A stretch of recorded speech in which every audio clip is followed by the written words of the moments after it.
Сәлеметсіздерме? Бүгін натюрморттың соңғы аяқтау кезеңі. Тұрмыстық заттардан құралған натюрморттың гуашь құралымен аяқтаймыз. Қазір мен ұсақ заттармен жұмыс жасаймын. Негізгі алдыңғы жоспарды әрбір заттың меншікті түспе көлеңкелерін, шағылыстарын және ұсақ бөліктерін жазатын боламын. Іске кірісейік.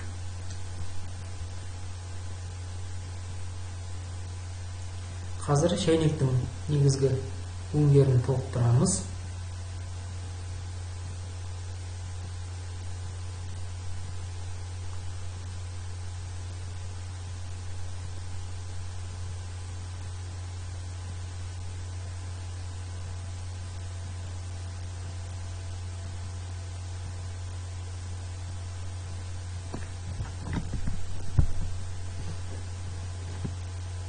Түстерді іздей отырып, шәйнектің меншікті көлеңкесін күшейтіп толықтырып жазамын.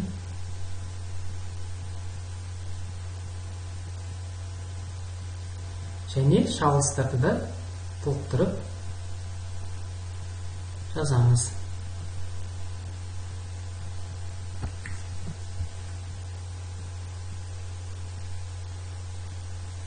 Шәйнек бетіне асқабақтан түскен шағылысты жұмсартамыз.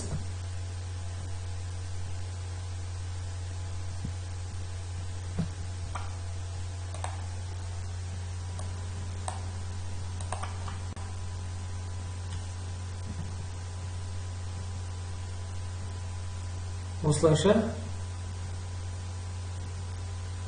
шығыңқы түстерді сәл бәсеңдетіп, артқа шегініңкі етіп жұмысты жалғастырамыз.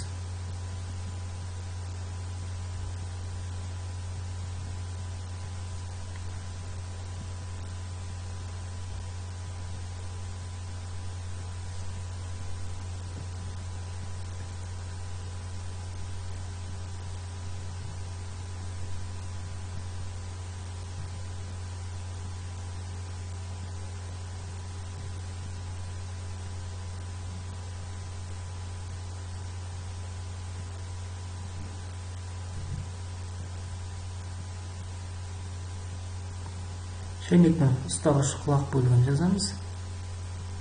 Ұсақ бөліктерін.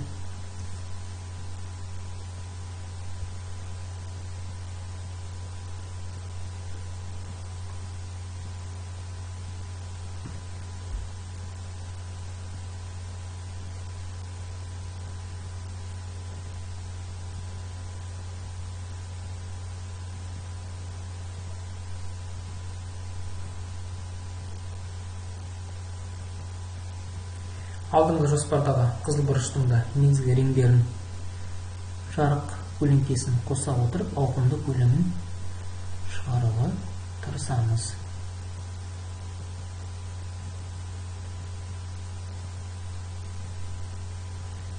Қызыл бұрыштың өзектерін,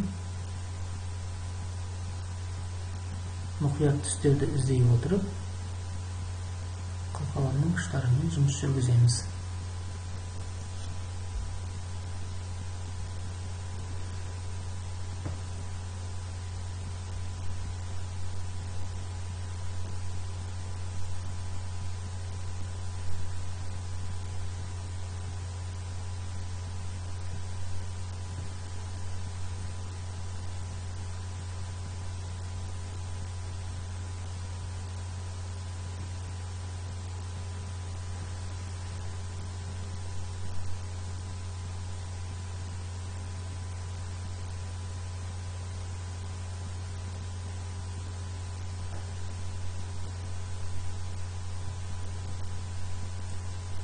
Шәйнектің бетіндегі әрбір ұсақ жерлерді ауқымды көлемін шығара отырып жазамыз.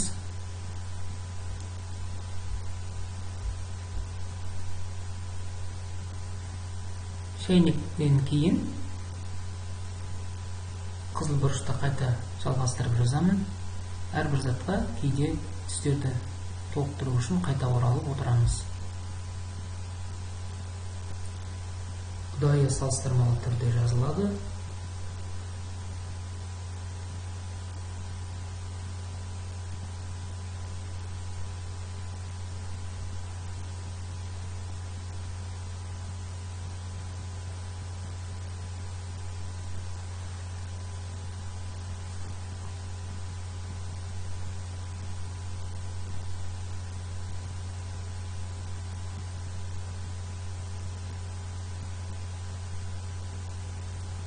Кепкеннен кейін әрбір заттың бетіне жылт жерлерді қосатын боламыз. Қоңыр алқорының түстеріне келсек, сылқым түстерді ала отырып, ауқымды көлемін шығарып, оны да толықтырамын.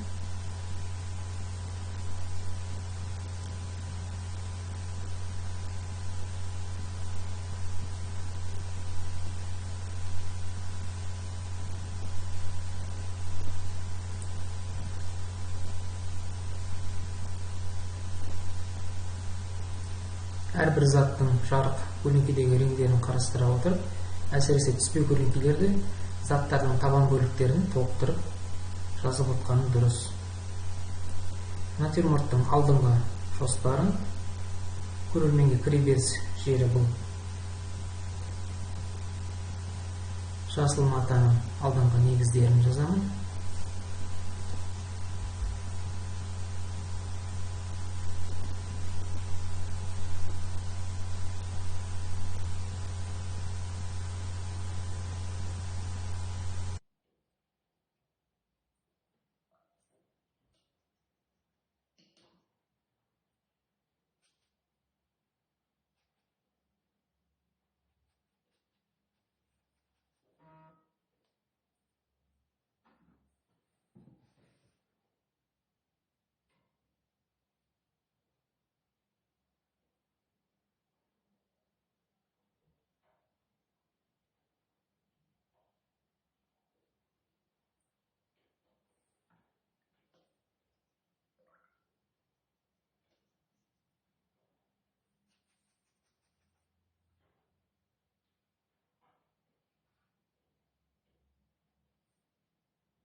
Так, и прописываем блики.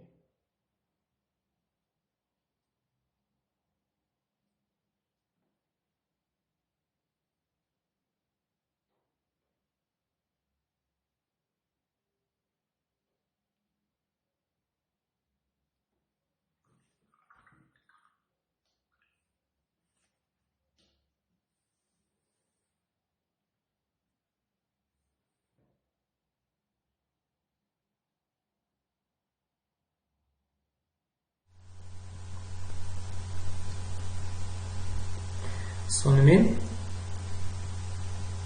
біздер натюрморттың барлық заттарымен жұмыс жасадық. Ең жарық нүктелерді, ең көлеңке нүктелерді Ең жарық нүкте бұл шайнектің эллипсіндегі жылт жерлерді толықтырамын. Кішкене шалқыстарды қосамын. Шайнектің ішіндегі эллипсті жұмсарту арқылы жарық көлеңкені толықтыра жіберемін. Осыменен біздің берілген тапсырманың жұмысы аяқталып келеді. Жалпылама жұмыстарды жасап болдық. Барлық заттардың ауқымды көлемін, жарық көлеңкесін қорытындылап, берілген тапсырманың мәресіне жеттік деп айта аламыз. Сіздерден осындай нәтиже шықты деп үміттенемін. Сау болыңыздар.